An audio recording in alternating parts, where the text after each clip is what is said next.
Om Bhagavatamritam Tapta Jivanam Kavibhiriditam Kalmashapaham Sarvanamangalam Shrimadatatam Bhuvigananti Bhurirajana. Your words are like nectar, bring life to squirt souls. They are praised by poets and remove all sin. They are auspicious to hear, wonderful and exalted. Those who spread these words throughout the world are truly giving souls. Welcome to our class on the Gospel of Ramakrishna. We're on the chapter Advice to Ishan, and this chapter began on page 602. The date was Saturday, October 11th, 1884, but we're up to page 610. And Sri Ramakrishna was talking to a pundit, and then finally we get to the main subject of the chapter. We see at the bottom of page 610, an hour passed. Ishan and Kishori entered and sat down on the floor after saluting Sri Ramakrishna. Ishan was a great ritualist. He was devoted to the performance of the various rites and ceremonies prescribed by the scriptures. The master opened the conversation. Now, everything turns in this chapter on our understanding of who Ishan was. I've mentioned many times that he was a very extraordinary person and very, very much devoted to Sri Ramakrishna. And Sri Ramakrishna also loved him very much, who went to his home on different occasions. Ishan's one son was a classmate of M. Another son was a classmate of Narendra. And our Narendra was very had a very reverential attitude towards Ishan. Ishan was extremely generous and charitable. He must have been something like the city equivalent of a village elder. People would go when they had quarrels, and he would be an arbitrator and solve their problems and things. So he was a highly respected person and wonderfully dedicated to Sri Ramakrishna. But there's a little bit of a subplot going through the gospel that this Ishan had some desire to do what's called as Purashcharam. It's a kind of vow that one takes to do a certain amount of japa, starting on the new moon day, the day of the new moon, and each day increasing to the full moon, and then decreasing again till the other new moon. Yeah. And Ishan had some desire to do this, as far as I remember, with the Gayatri Mantra. And for some reason, Sri Ramakrishna was not in favor of that, and gently mentioned to him, it seems, on different occasions, that why not do this the name of mother, something like that. We don't have all of the details, but it's one case where there's Ishan, we can see a little bit stubborn, or he just had this strong desire to do it, was disregarding what Sri Ramakrishna was recommending, all out of character a little bit, because he had such reverence for Sri Ramakrishna. But still, it wasn't that Sri Ramakrishna was annoyed or took it personally. I told you to do this and you're not doing it. But he knew what was best for him, what was good for him. And we know also that Sri Ramakrishna, very often, when he talks about karma yoga, he's talking about a ritual and basically the type of ritual that was done during the Vedic period. And this is associated with more orthodox things, such as Gayatri Mantra, and how many times he says when one increases in devotion, then one no longer has to do the Sandhya Vandana, and even the Gayatri will merge into Om. And so he, for someone very senior, advanced devotee like Ishan, I think Sri Ramakrishna felt, look, it's time to develop some real devotional attitude and not worry so much about doing things according to the scripture and ritualistic things and Vedic things. So this is some background on all of this. This chapter, this section of this chapter, is one of the most dramatic sections in the entire Gospel of Sri Ramakrishna. And we see Sri Ramakrishna in a different light and a different mood, almost like some divine thunder, because he'll really give it to this Ishan. And I mentioned last time that I'm starting to understand this in a slightly different light, because Ishan understood it that way. Ishan was very good. We'll find it, Adhar and some others, they're little, Adhar is critical. You shouldn't have said these things in front of everybody to Ishan. But Ishan said, no, that I know that these are for my good, and these words are coming directly from the Divine Mother. So there's a little play that goes on there where Ishan really seemed to have understood. We often say and we often hear, yes, scoldings are blessings. How many people really feel that? Yeah, usually we wish we weren't blessed so much when we get scolded. Yeah, but here it really seems to be the case. Anyhow, this is some background on all of this. Master, can one attain knowledge of God by merely repeating the word God? Now, here again, those who have tremendous faith in the name of God will say yes, repeating the name of God. If the final moment, we know the story, calling his son Narayana, that one gets liberation. But Sri Ramakrishna here, what he really means is that one has to do it with love. It has to be done with a devotion, and not just doing it mechanically. You get into that habit of repeating the name of God, but it should really be something with some deep longing and sincerity behind it. There are two indications of such knowledge. See, he says, can one attain knowledge of God?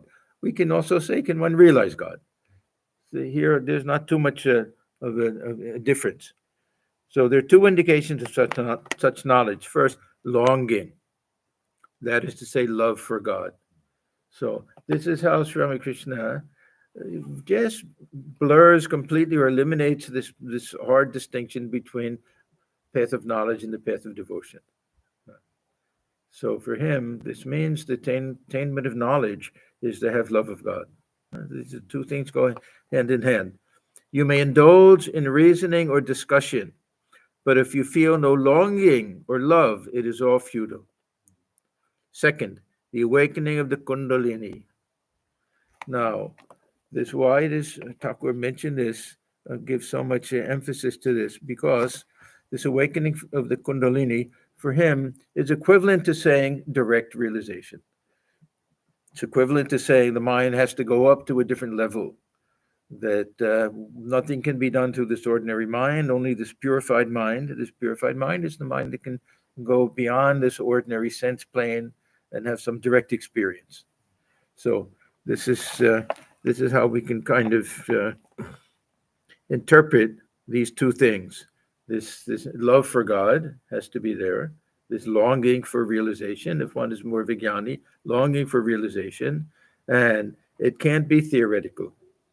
It has to be some direct experience. That direct experience doesn't come with this ordinary mind. If we want to understand that in terms of Kundalini, it means the mind goes up to a higher level. As long as the Kundalini remains asleep, you have not attained knowledge of God. So again, knowledge of God means direct experience, realization, direct experience. You may be spending hours poring over books or discussing philosophy, but if you have no inner restlessness for God, you have no knowledge of Him. So, Sri Ramakrishna, he wasn't against people doing some study of scripture and everything, but there was one class of devotees that self-proclaimed jnanis who love to study the scriptures and repeat these some Advaitic verses and things like that, like Mahimacharan. He will be a perfect example of that. So nothing wrong if one has some serious longing to know the essence of the scriptures. It's very important. On the other side was Hari, later Swami Turiyananda, who Sri Ramakrishna said, yes, you're studying these Upanishads and everything day and night. Is it anything more than this? Brahman alone is real. This world is transitory. The whole goal of God, of life, is to realize your oneness with God and everything. And so the things have to be put into practice. Things have to be seen in their proper perspective is the main point. When the Kundalini is awakened, one attains bhava, bhakti, prema, and so on. This is the path of devotion. So this is also very interesting, really, because the whole concept of Kundalini is connected with yoga and normally connected with jnana yoga. And the higher it goes up, the we can enter into savikalpa samadhi, nirvikalpa samadhi. Sri Ramakrishna explaining everything in terms of emotion and devotion here. So for the devotee, Kundalini rising will be some ecstatic love of God, some visions. It can be different. Same Kundalini rising, only with a different individual with a different bhava, different spiritual attitude. It'll manifest itself differently. So even for these higher spiritual emotions, that's also a sign of Kundalini rising. In fact, it's more common for Sri Ramakrishna when they'll be singing and dancing in ecstasy. He'll think of this Kundalini going up. But for the jnani or for the yogi, this is rising of the Kundalini to the head. This means that entering into these different states of samadhi and finally the mind being perfectly still. So the same. If we want to say bodily function, Kundalini has some equivalent in the body, at least, with some connection with the nervous system and everything. But for Sri Ramakrishna wasn't too keen on connecting it to the body. Swamiji did that, knowing about nerve plexus and things like that. But for Sri Ramakrishna, he said it belonged to a love body, more subtle body type of idea. So I'll read this again. When the Kundalini is awakened, one attains bhava, bhakti, prema, and so on. This is the path of devotion. So for him, path of devotion, path of knowledge, path of yoga, any type of higher realization through any of these paths meant there was some inner awakening and some raising of consciousness to a higher level. The path of karma is very difficult. Now, this is where starting to get this advice to Ishan. There's a footnote here signifying religious rites and rituals. Sri Ramakrishna recognized karma yoga as taught in Gita. Do everything as an offering. That was fine.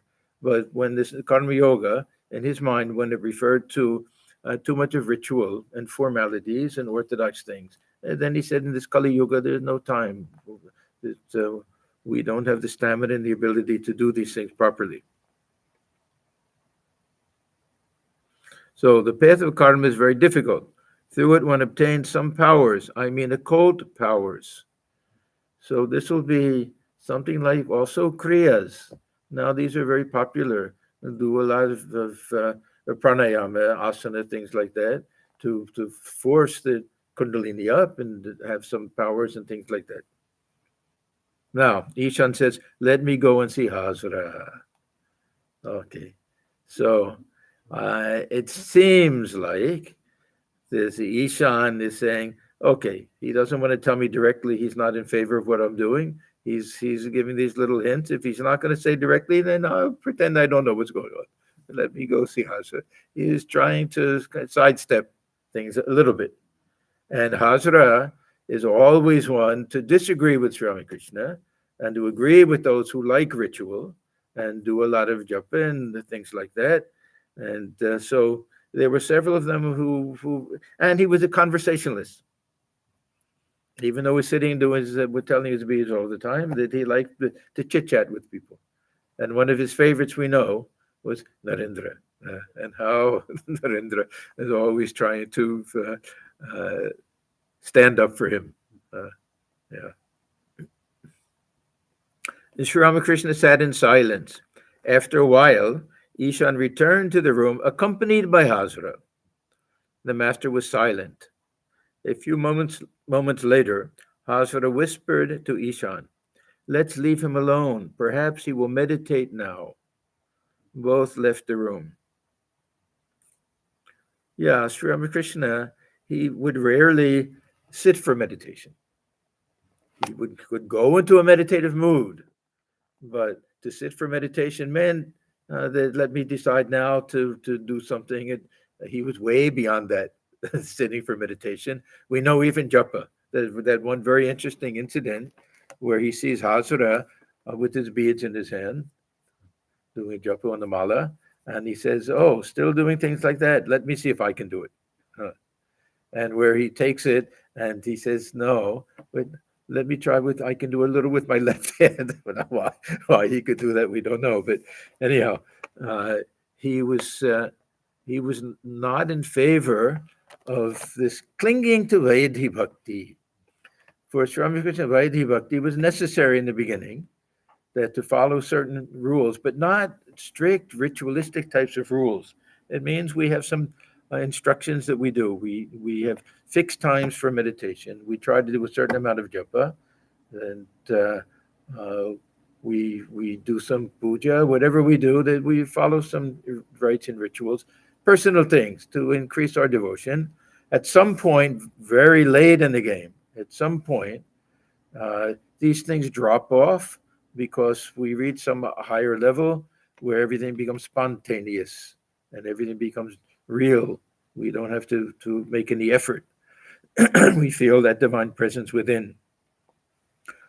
So all of this points a little bit to the high opinion that Sri Ramakrishna has of Ishan, that he feels that, and in his age, I don't know how old he is exactly. I don't think it's mentioned, but he'll be elderly.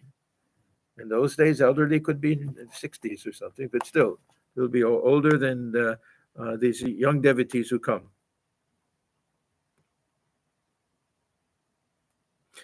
Sri Ramakrishna was still silent. In a few moments, the devotees noticed that he was really meditating.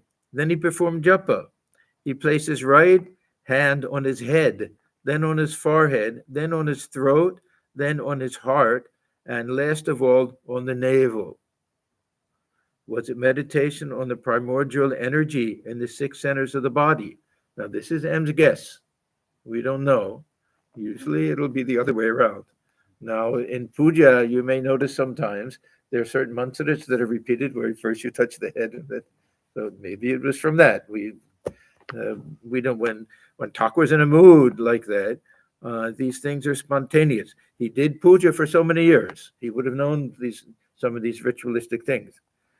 So we really can't say. But he was talking about Kundalini before, so there's every possibility that he's thinking of the different centers. Ishan and Hazra had gone to the Kali temple. Sri Ramakrishna was absorbed in meditation. Meanwhile, Adhar had arrived. It was about 7:30. So these are all players in this divine Leela of Sri Ramakrishna. Adhar and Ishan both. We have to understand them just as M and Balaram Bose and Ram Chandra. All of these, they were all intimate antarangas. It's not just the monastic disciples that belong to this inner circle or these uh, co-actors in this lila. Yeah. So Adhar, we've seen him many times throughout this gospel. How we came very late to the master, how we became so close with him, and how we died young, and how many times the other went to Swami Krishna's house. Or Thakur went to his house. How many times he went to Dakshineswar? He would try to go every day. So these are all very, very close, dear disciples of Swami Krishna. And it's about 7:30. This time of year, 7:30. This is, what did we say? October. So it'll be a little after the sun goes down. Thakur was always in a spiritual mood at that time. A little later, the master went to the Kali temple. He looked at the image, took some sacred flowers from the feet of the mother, and placed them on his head. He prostrated himself before the mother and went round the image. He waved the chamara. He appeared ecstatic with divine fervor. Coming out, he found Ishan performing the Sandhya with the Kosha Kushi. Okay, now we have a few things here. One is that he's filled with this ecstatic mood, ecstatic love for Divine Mother. Okay, so this is one thing. Then he sees Ishan performing Sandhya.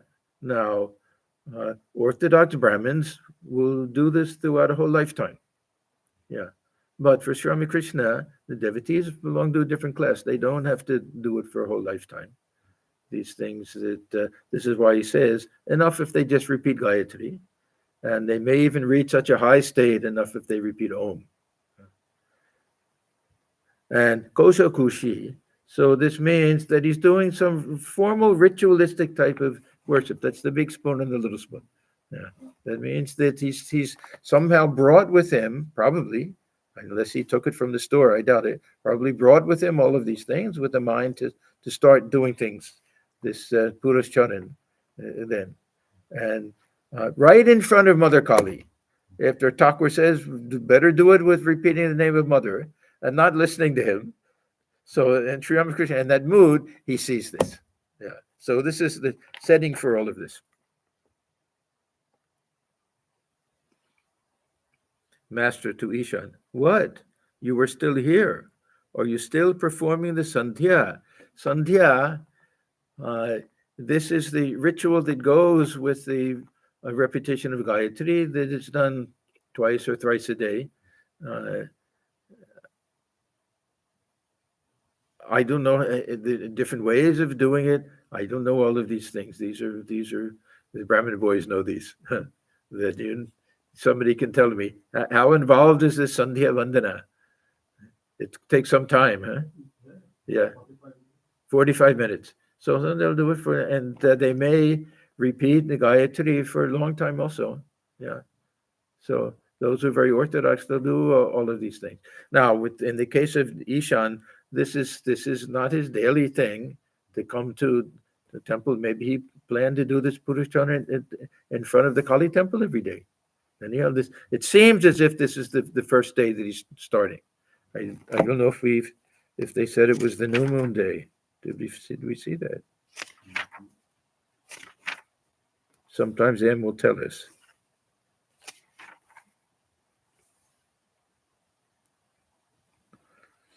No.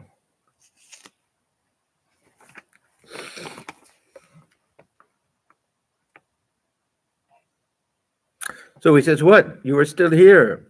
Are you performing the Sandhya? Listen to a song. Why should I go to Ganga or Gaya, to Kashi, Kanchi, or Prabhas? One of Thakur's favorite songs. There are many, many songs with the same theme. So long as I can breathe my last with Kali's name upon my lips. What need of rituals has a man? What need of devotions any more? If he repeats the mother's name at the 3 holy hours. Exactly the advice that Thakur had given Ishan, which he ignored. Rituals may pursue him close, but never can they overtake him. Charity vows and giving of gifts do not appeal to Madan's mind. This song sounds like a Ram Prasad song, but it's Madan.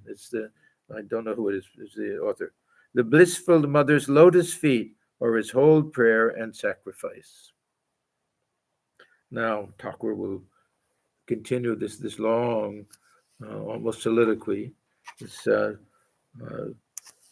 to address to Ishan. How long must a man continue the Sandhya? This is the ritualistic portion that sometimes the 3 holy hours, early morning, noontime, and evening. Very orthodox people will even go and go chest deep in Ganga and do it because it's directed to the sun, as Gayatri, with the sun ahead or facing that direction. So Thakur was saying, how long must a man continue the Sandhya? As long as he has not developed love for the lotus feet of God, as long as he does not shed tears and his hair does not stand on end when he repeats God's name. Now, another song. I bow my head, says Prasad, that means Ram Prasad, before desire and liberation, knowing the secret that Kali is one with the highest Brahman. I have discarded once for all both dharma and adharma. When the fruit grows, the flower drops off. When one has developed love of God and has beheld him, then one gives up the Sandhya and other rites. Now, this is something that it's not just that we have to have this absolute realization, then we give them up. For Sri Ramakrishna, it was a gradual thing. That as one progresses in spiritual life, rituals become less and less important. He explains it in terms of the pregnancy of the daughter-in-law in the house. Each month she's a little bit more pregnant. Each month she has to slow down a little bit more until she gets to the very end when the mother-in-law says, "Now don't do anything. Just keep yourself safe and quiet and everything." Then after the child is born, she has no duties at all, at least the first few months, except look after the child. So someone like Ishan, it's not that he's realized God, he can give up Sandhya, but he's a serious and mature enough devotee that he should be developing more devotional types of attitudes and things. When the young daughter-in-law, yeah, I didn't read ahead of time today. I ran out of time. But anyhow, when the young daughter-in-law is with child, the mother-in-law reduces her activities. When she has been pregnant for 9 months, she is not allowed to perform any household duty. After the birth of the child, she only carries the child on her arm and nurses it. She has no other duty. After the attainment of God, the Sandhya and other rites are given up. Now, one thing that's amazing, we have to remember, M is there remembering all of this. Not that he's there writing everything down. Usually he goes home and writes everything down afterwards with some cryptic notes and remembers it later. How? The tremendous memory, it's such a long portion here. It goes on, this advice to Ishan. And how fortunate we are that we have it. If M's not there, then this is all lost. There's no possible way that we have all this. You cannot achieve anything by moving at such a slow pace. Now, he's half talking to Ishan and half talking to himself, and just kind of in general, but it's all for the sake of Ishan, all triggered by seeing Ishan. You cannot achieve anything by moving at such a slow pace. You need stern renunciation. Can you achieve anything by counting 15 months as a year? You seem to have no strength, no grit. Now directly to Ishan. Yeah. So Thakur didn't like this wishy-washy attitude. He really, so many times he emphasized this kubrok chai, that one needs tremendous determination, tremendous grit, that nothing can stop me. This is what I want, no matter what. I'm not going to be bothered with do this little ritual, that little ritual, and everything. That I want to devote my whole life, mind, and soul, and everything to this spiritual path. You seem to have no strength, no grit. You are as mushy as flattened rice soaked in milk. Be up and doing, gird your loins. I don't like that song. Brother, joyfully cling to God, thus striving someday you may attain him. Yeah. Who wrote this song? Huh? Oh, it's a Mirabai's song. Yeah. See, Thakur, every once in a while, there'll be some little aspect of a song that he doesn't like. Now, Ram Prasad, he loved Ram Prasad songs. Huh? Ram Prasad was an absolute spiritual ideal for him. Yet, this Mansion of Mirth song, he doesn't care for so much. Then someone sang this other song, Mother, Put on Your Cloth. This is a Ram Prasad song. He said, what nonsense. What a horrible idea. Stop singing that. Yeah. And then there was one other. I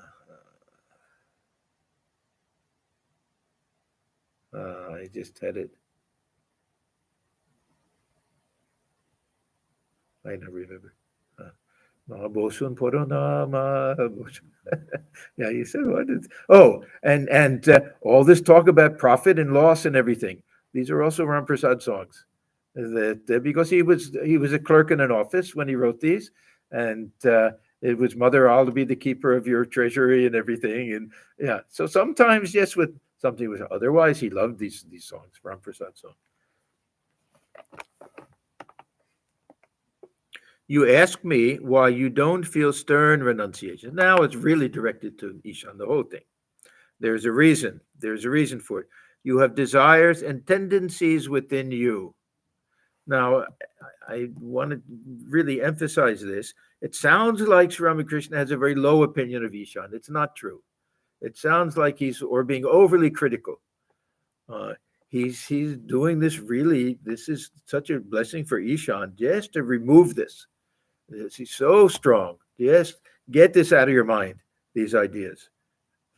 So you have desires and tendencies within you. The same is true of Hazra. See the two friends sitting there chatting. In our part of the country, I have seen peasants bringing water into their paddy fields. The fields have low ridges on all sides to prevent the water from leaking out. But these are made of mud and often have holes here and there. The peasants work themselves to death to bring the water, which, however, leaks out through the holes. Desires are the holes. You practice japa and austerities, no doubt, but they all leak out through the holes of your desires. What are the desires that Ishan has? It's not for worldly pleasures or anything. He liked being looked upon as the, as an elder who people can turn to for advice. Something like that. Otherwise, he wasn't a worldly person at all. Thakur tells that other story about the three drunkards who at nighttime get in the rowboat and want to cross the river, and all night they're rowing, and they wait. When the sun comes up, they say that they're still in the bank, and someone says, "Oh, nobody lifted the anchor." So he says, doing all our spiritual practice with this anchor of desire, the boat won't go anywhere. They catch fish with a bamboo trap. The bamboo is naturally straight, but why is it bent in the trap? In order to catch the fish. Yeah, this is they'll pull it down. The fish will hit the string somehow, and it'll spring up. Springing up, it'll just lance the fish like that. Desires are the fish. Therefore, the mind is bent down toward the world. If there are no desires, the mind naturally looks up toward God. Do you know what it is like? It is like the needles of a balance. On account of the weight of lust and gold, the two needles are not in line. It is lust and gold that makes a man stray from the path of yoga. Haven't you noticed the flame of a candle? The slightest wind makes it waver. The state of yoga is like the candle flame in a windless place. The mind is dispersed. Part of the mind gone to Dhaka, part to Delhi, another part to Kuch Bihar. The mind is to be gathered in. It must be concentrated on one object. If you want 16 annas worth of cloth, then you have to pay the merchant the full 16 annas. Yoga is not possible if there's the slightest obstacle. Here, yoga means union with God. Yoga is a practice, of course. We all have obstacles that we have to face. But here it means really that union is not possible if there is the slightest obstacle. If there is a tiny break in the telegraph wire, then the news cannot be transmitted. So Thakur knew about telegrams and things. Yeah.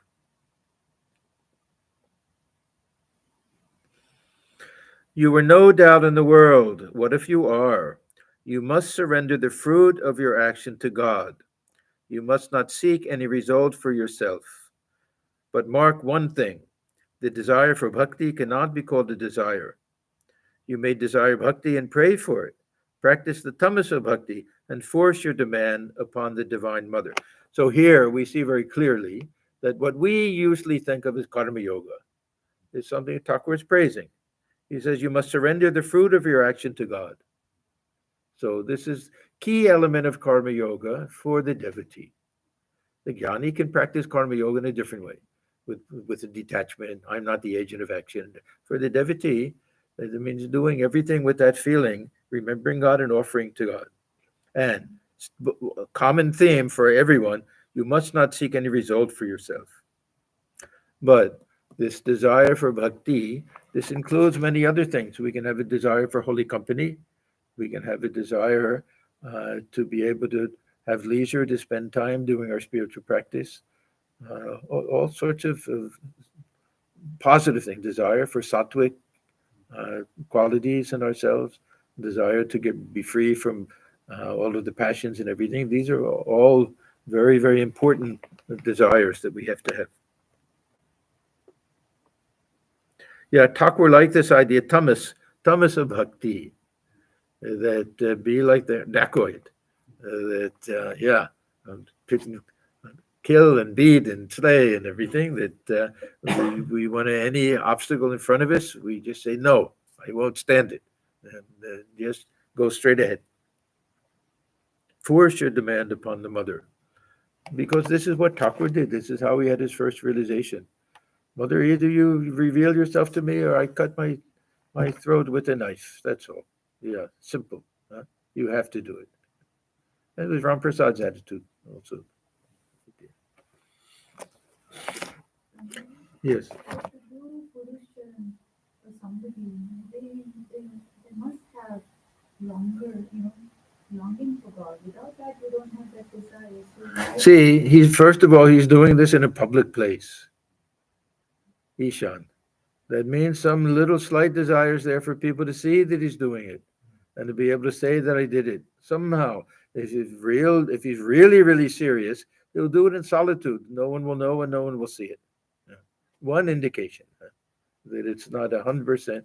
Of course, that's what I keep trying to emphasize this point. He's a sincere, good person. Yeah, there's no question about it. But he's not following the advice of Ramakrishna and doing it right there as if snubbing his nose at the Divine Mother, right in the steps of the Kali temple. Yeah, for everyone to see. For everyone to see. Yeah, we have to remember that. And Thakur doesn't criticize him for that exactly, and it's not made a point of, but yeah, why choose to do it there? Yeah, there has to be some desire for people to have some desire for praise or recognition or something. That what a great person this Ishan is. Look at him, with such a devotion doing his Sandhya, and Buddhist Chandra taking a vow. Each day he'll do more and more and more. Yeah. So there has to be a little bit of that in the background. But there's a little contradiction here. Yeah. It's okay for him to have that desire. He's a nice person. Yeah. But he is in your face defiance, right in front of Thakur. He's doing it. Yeah. Thakur didn't say I forbid it. He gently, as far as we can tell, he said that this is Kali Yuga, it's better to do this and that. Yeah, it's true. He didn't listen to him. He didn't follow him. Yeah. So that means a little stubbornness. Not that he's doing it to spite Ramakrishna. Yeah. Perhaps he's had everything set up and was ready to do it. And then Ramakrishna went in and came out in that ecstatic mood. We don't know. Or maybe he had no idea that Ramakrishna would take it that way, would be so upset with him and everything. Yeah. And then not listening to Thakur is one thing. Yes. And then getting up and saying, I'm going to go to Hajra and talk to him one day. Yeah, others used to do that a little bit also. Many times people would leave the room on him. They said one time, Pratap, when he's talking too much about woman in gold, I said, let me take my leave now, sir. Yeah. So, and there were times, yeah, that I don't take that directly as a snub, but yeah, sometimes Narendra also, especially if Thakur was praising him too much. He'll say, let me go talk to Hazra. Yeah, he'll leave and everything. Yeah, there are indications that Ishan has a little bit of abhiman. He has a little bit of pride in his own abilities to do what he thinks is best and everything, even though he does have tremendous devotion to Ramakrishna. We'll see at the end of all this.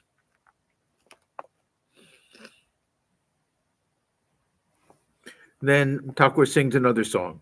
This bitterly contested suit between the mother and her son, what sport it is, says Ramprasad.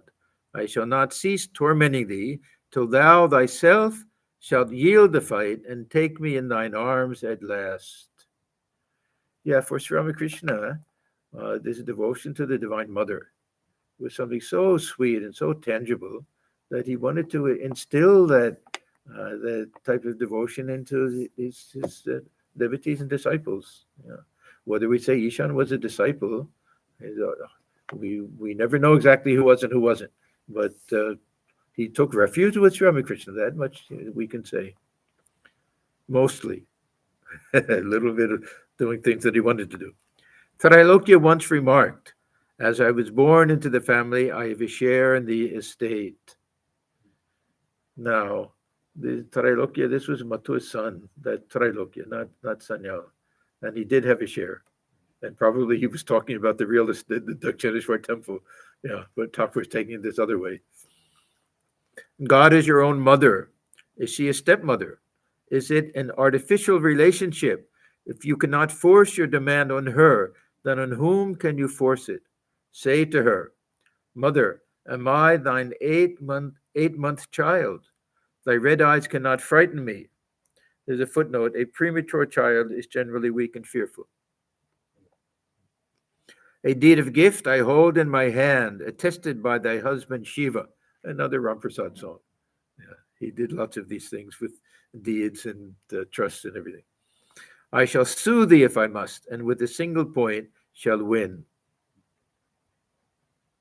Yeah, I think partly coming right out of the Kali temple in that ecstatic mood and seeing Ishan sitting right there in the steps of the Kali temple and doing this ritualistic kind of thing, that it just triggered something and some type of divine anger or something. I reminds me a little bit. We hear these incidents in the life of Christ when he sees the moneylenders outside of the temple, and how furious he gets and overturns the tables and everything. Yeah, some divine, almost divine anger. It's not really anger, but still some divine emotion that he's feeling. But for the benefit, yeah, of the Ishan and everybody else there. God is your own mother. Enforce your demand. If you are part of a thing, you feel its attraction. Because of the element of the Divine Mother in me, I feel attracted to her. Yeah, this was another one of the firm beliefs of Sri Ramakrishna, that we have some type of swabhava. We have some type of very essential nature that usually is divided among the jnanis and the bhaktas. And those who have this element of Shiva, or the jnanis, and an element of Vishnu. We can take this symbolically or anything, but in general, there'll be some more inclined toward this jnana yoga and others more inclined to bhakti yoga. Because of the element of the Divine Mother in me, I feel attracted to her. So this is neither Vishnu nor Shiva, but that is still. A true Shaiva has some of the characteristics of Shiva. He has in him some of the elements of Shiva. Now, what are these elements of Shiva? That'll be tremendous dispassion. There's tremendous longing to withdraw, to go deep within, to hide oneself in the cremation ground, cover oneself in ashes, and spend one's time just contemplating death and the transitory nature of life, and feeling intense vairagya, dispassion. Yeah, that'll be Shiva. And feeling, yes, I am that. Soham, Soham, Shivoham, Shivoham. Yeah. Or else singing and dancing, taking the name of Rama. Thakur says. He who is a true Vaishnava is endowed with some of the elements of Narayana. This will be more loving, sweet relationship, enjoying that dualistic relationship between devotee and the object of devotion. Nowadays, you don't have to attend to worldly duties. So this Ishan was more or less retired and did all these other things as kind of a hobby or just a way to pass the time, uh, or because people requested it of him and he enjoyed it, obviously, this arbitration and everything. Spend a, f- Spend a few days thinking of God. You've seen that there is nothing to the world. Yeah. So this is something that one can say. We can say to somebody who's lived long enough to see uh, how dreams can go up in smoke, how loved ones can die right before us, how our hopes and dreams can disappear. All different things can happen. The master sang, ah, other, all of these songs are just really, yes, so filled with emotion. Remember this, O mind, nobody is your own. Vain is your wandering in this world. See, these songs are meant to bring this intense feeling of vairagya, so intense that uh, people come near you, they'll wither up. They'll be like approaching someone who's on fire. It's not just dispassion for the world. It's some intense longing to transcend, to go beyond any of these worldly connections and relationships. It's a strong type of vyakulata. We usually think of that in terms of devotional things, but really, this vairagya, it can grab a hold of somebody and just turn them inside out. So he's trying to, yeah, develop that how long will one live in this world? And will come one day. It's still clinging to being a big shot and having people come to you to solve their problems and everything. Yeah. So I don't know how long Ishan lived after that, how old he was or anything, but obviously he's older. So yeah, remember this, O mind, nobody is your own. Vain is your wandering in this world. Trapped in the subtle snare of Maya as you are, do not forget the mother's name. Only a day or two, men honor you on earth as Lord and Master. All too soon, that form, so honored now, must needs be cast away when death, the master, seizes you. This song is very reminiscent of the entire Bhaja Govindam. That's also just filled with this idea of intense vairagya. Even your beloved wife, for whom, while yet you live, you fret yourself almost to death, will not go with you then. She too will say farewell and shun your corpse as an evil thing. Yeah, we may say, these are not really fair wives. The husbands can love each other very much, sacrifice and everything. These are just meant to say, really, uh, this life is going. Don't waste your time. Do something. You get a spark of that renunciation, vairagya. Yeah, don't wait till the end of life and then say, "Oh, I wasted my time." All of this shows how Thakur really had a high opinion of this Ishan. It really does. Yeah. So otherwise, he won't tell this to an ordinary person. Continuing, the master said, "What are these things you busy yourself with? This arbitration and leadership. I hear that you settle people's quarrels and that they make you the arbiter. You've been doing this kind of work a long time. Let those who care for such things do them. Now devote your mind more and more to the lotus feet of God." The saying goes, Ravana died in Lanka and Behula wept bitterly for him. This is a footnote. Ravana and Behula were two persons totally unrelated to each other, having lived far apart in time and place.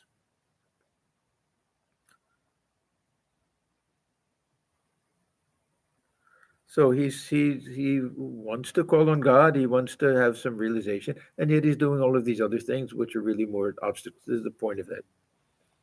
Shambhu too. This is Shambhu Malik. Shambhu Malik was a bit of a worldly man, a little bit like Jadu Malik, wealthy, lived near the Kali temple, and was one of the suppliers of the whatever the needs that Ramakrishna had. Yeah. Shambhu too said, I shall build hospitals and dispensaries. He was a devotee of God. So I said to him, will you ask God for hospitals and dispensaries when you see him? Now, we may think that if one is really a good-hearted, kind, loving person, that at the moment of death, if one has the opportunity, one will say, yes, I don't care about myself. But Thakur's point, that very final moment, and if we have, that's the time, forget about everything. Forget about the world. That's the time. Let the mind get merged in the divinity within. That otherwise, Thakur very often he's telling his devotees, yeah, he tells who was it, Mani Malik, some, you have money, do something, build a well. There's a little bit of drought in Rakhal's village. Do something, yeah, do some charitable thing. You have money, you should spend it for a good cause. He's not against those things, but it's the final moment. This is the time withdraw the mind from everything else. Keshav Sen asked me, why do I not see God? I said, you do not see God because you busy yourself with such things as name and fame and scholarship. Now, here's another instance where absolutely, perfectly sincere, good, uh, highly advanced spiritual soul still can have a little desire for this name and fame and be happy that people come to him and seek advice from him and all of that. Like this Ishan, he can be very charitable and everything and helpful to other people, but a little bit of this abhiman comes from that. The mother does not come to the child as long as it sucks its toy, a red toy. This really means a pacifier. Yeah, they don't want to translate it that way, but when after a few minutes it throws the toy away and cries, then the mother takes down the rice pot from the hearth and comes running to the child. The Bengali, it's such a sweeter idea for mother to suckle the child. It's such an intimate, sweet, loving thing, and to just have this artificial, it's a pacifier that can okay for a while, but then the child needs the mother. Really, the direct contact with the mother. It's such a it's far more beautiful than this idea of just a toy. I don't know why they were nervous about translating it in those days. You are engaged in arbitration. The Divine Mother says to herself, my child over there is now busy arbitrating and is very happy. Let him be. Now, we get to the very dramatic portion of all of this. In the meantime, Ishan had been holding Sri Ramakrishna's feet. Now, we may think that anybody would say, who is he to talk to me this way in front of other people?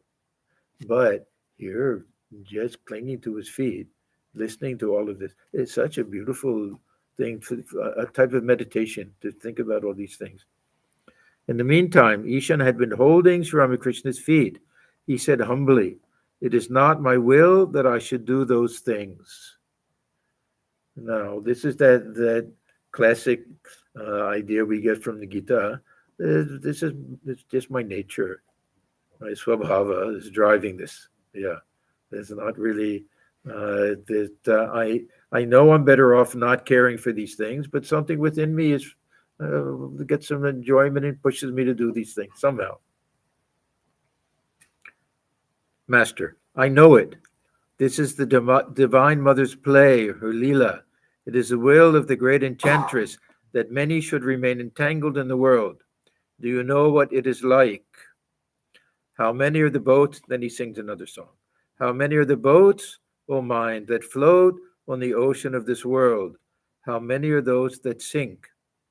Again, and another Ramprasad song. Out of 100,000 kites, at best but one or two break free, and thou dost laugh and clap thy hands, O mother, watching them. Only one or two in 100,000 get liberation. The rest are entangled through the will of the Divine Mother. Haven't you seen the game of hide and seek? It is the granny's will that the game should continue. Yeah, this is not the Western hide and seek, where somebody actually hides. This is everyone is blindfolded. There'll be someone who plays the role of the granny, and blindfolded, this reaching around, they have to, if they touch the granny, they can remove the blindfold, and then they're out of the game. So sometimes the granny will move a little bit, so that if everyone touches her, the game's over too early. Yeah, so this is the point. If you touch her and are released, then the playing comes to a stop. Therefore, it is not her will that all should touch her. You see, in big grain stores, the merchants keep rice in great heaps that touch the ceiling. Besides them, there are heaps of lentils. To protect the grain from the mice, the merchants leave trays of puffed rice and sweetened rice near it. All cheap things. The other rice is far more valuable. The mice like the smell and the sweet taste of these, and so stay around the trays. They don't find the big heaps of grain. Similarly, men are deluded by lust and gold. They do not know where God is. But Rama said to Narada, "Ask a boon of me." Narada said, "O Rama, is there anything I lack? What shall I ask of thee? But if thou must give me a boon, grant that I may have selfless love for thy lotus feet, and that I may not be deluded by thy world-bewitching Maya." Rama said, "Narada, ask something else." Narada again replied, "O Rama, I don't want anything else. Be gracious to me and see that I have pure love for thy lotus feet." I prayed to the Divine Mother, "O Mother, I don't want name and fame. I don't want the 8 occult powers." Yeah, Sri Ramakrishna, he would get annoyed when others would write about him and proclaim him the avatar with his Ram and Girish and everything. He really didn't care. It was mostly because of Keshab. That was really how he became known in the Kolkata. But he had no interest in those things.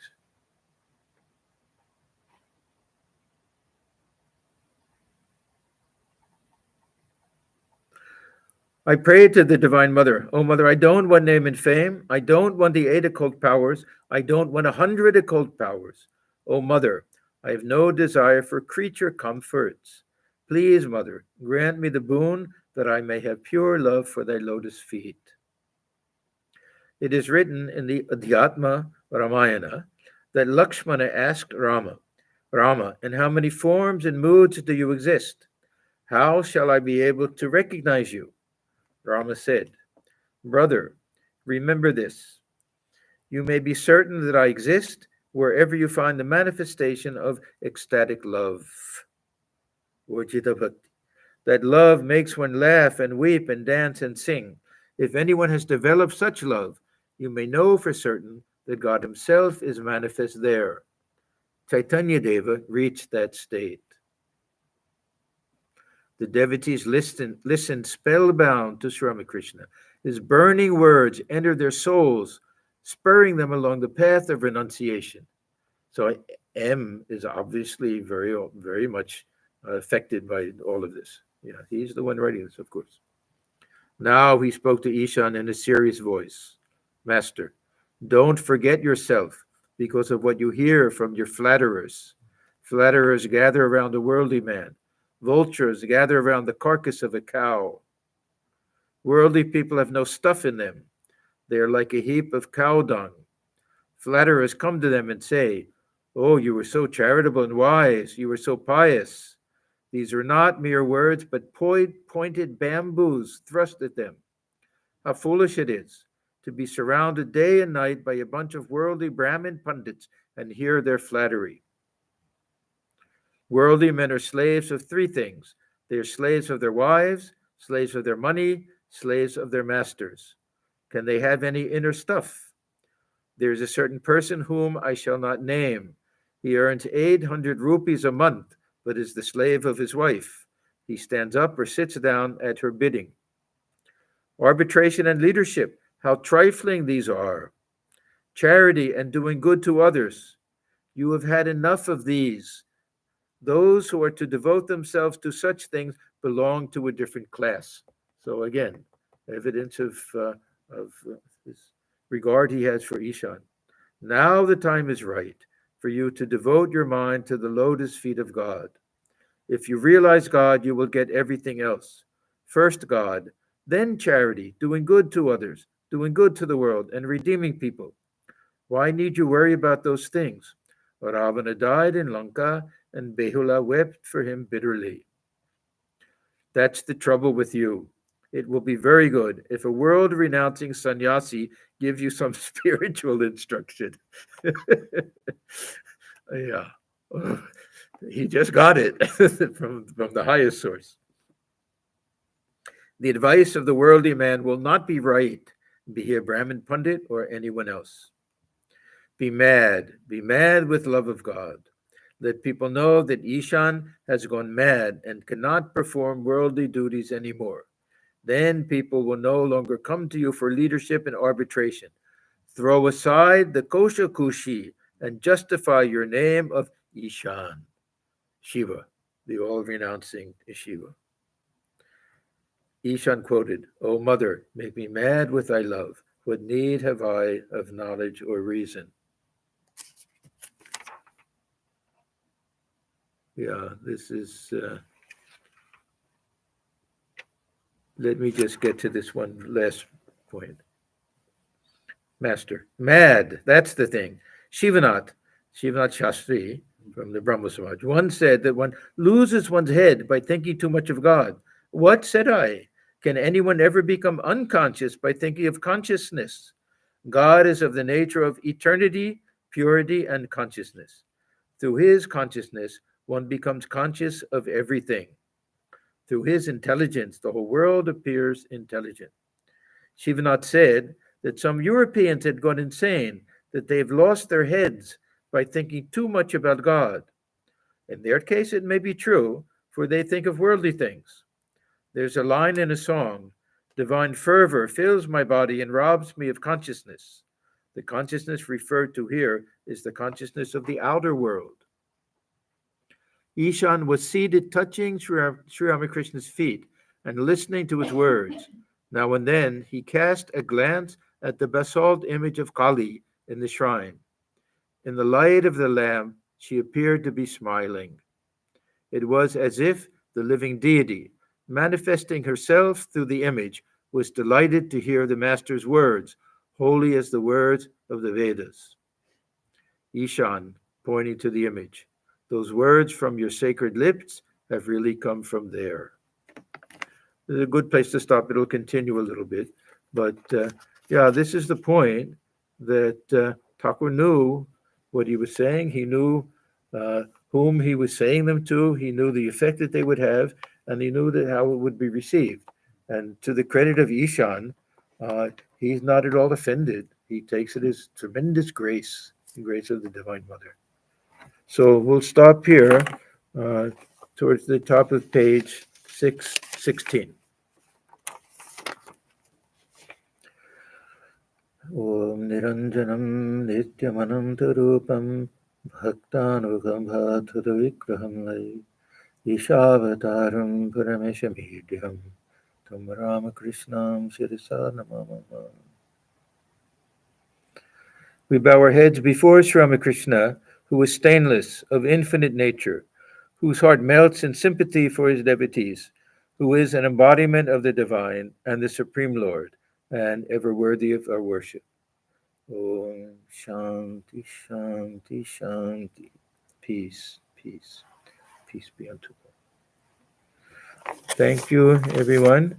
Just a reminder, the day after tomorrow, on the 22nd, is a puja for the birth anniversary of Holy Mother. So we'll have that here at the center, of course, at 11 o'clock. It'll be live streamed also for those who are from out of town. Okay. Thank you, everyone.